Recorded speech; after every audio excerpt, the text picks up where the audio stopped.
Le prix mondial de Dukas, qui va être décerné à Milan Kundera, est un prix extrêmement important qui veut récompenser véritablement une œuvre d'un Français ou d'un étranger, une œuvre littéraire ou humaniste.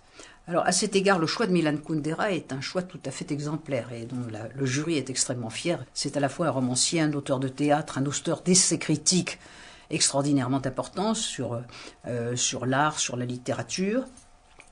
C'est un auteur de réflexion politique aussi. Ce qui a séduit les membres du jury, c'est d'abord la qualité d'une œuvre et en même temps le fait que cette œuvre est extrêmement présente puisqu'elle elle touche cette question douloureuse de l'homme moderne aux prises avec l'horreur du totalitarisme et particulièrement du communisme.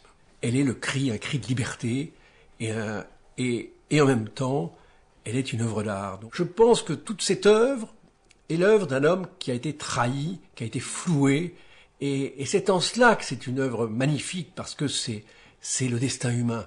Mais il a exprimé avec cette forme d'esprit, donc d'ironie, qui fait que l'homme est supérieur à ceux qui l'accablent, aux mots qui l'accablent, et au système qui essaie de l'entraîner dans le mal. Dans son dernier livre, Une rencontre, il y a par exemple un chapitre sur Anatole France.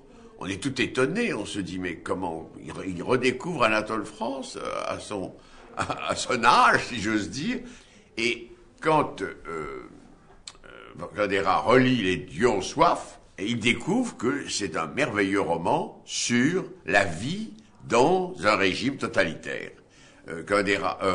Anatole France, pour décrire la vie à Paris sous la terreur, eh bien, anticipe tous les récits qui ont été faits au XXe siècle. Je trouve que c'est une critique tout à fait exceptionnelle, dont il n'y a pas tellement d'exemples, parce que je pourrais dire peut-être Céline de ce type-là, quand il se met à être critique, il est prodigieux. Je pourrais dire simplement, voilà un grand écrivain et un des hommes les plus simples que je connaisse, et en même temps les plus compliqués. C'est quelqu'un qui a apporté quelque chose de tout à fait exceptionnel à la littérature d'aujourd'hui. Je crois qu'il faut aussi créditer Kundera d'une connaissance de son monde littéraire tout à fait exceptionnelle. C'est quelqu'un qui lit très, très, très bien, qui a une mémoire d'enfer et qui a écrit avec son livre sur l'art du roman un livre tout à fait capital. Il y a une autre chose qui est tout à fait intéressante chez Kundera, c'est son sens musical.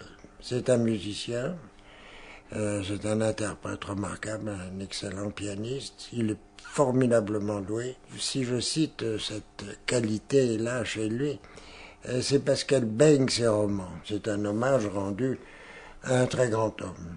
Non seulement un grand écrivain, un très grand écrivain, mais à un homme, vraiment quelqu'un de beau, de pur, de droit. L'Académie française avait rêvé d'élire Milan Kundera il y a quelques années, et Milan Kundera nous avait répondu non, je suis un homme du dialogue, mais certainement pas un homme de contact avec le grand public. Je ne peux pas participer à une communauté de ce genre, bien qu'il ait enseigné à l'université, donc qu'il ait tout de même eu les contacts avec les étudiants, mais c'est pas pareil. Là, il se sentait investi d'une mission. J'aurais aimé qu'on le reçoive sous la coupole comme membre de l'Académie française. À défaut, c'est moi qui vais lui remettre le prix, c'est pour moi un jour de très grand bonheur.